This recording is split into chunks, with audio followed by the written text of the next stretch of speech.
হেই beautiful people, welcome করছি Bogura riding school থেকে।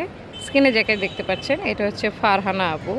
ফারহানা আপুর আজকে আমার গাড়িতে দ্বিতীয় ক্লাস, আর 2 নম্বর দিনে ওনার সাথে আর যাওয়া লাগতেছে না। উনি বেশ ভালো এখন পা তুলে পুরো মাঠ চালালো, পা তুলে চালানোর ট্রাই করতেছে, খুব ভালো লাগলো।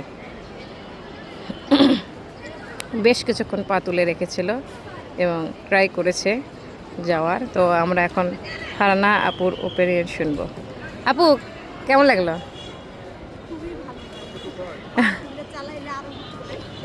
পা তুলে তো চালালেন একটু একটু, পাটা তো শূন্য ভেসেছে। হ্যাঁ, একটু একটু হোঁচট খাচ্ছিলেন। হ্যাঁ, ওইটার অনুভূতি বলুন। হোঁচট না খেলে শেখা যায় না, হোঁচট না খেলে শেখা যায় না।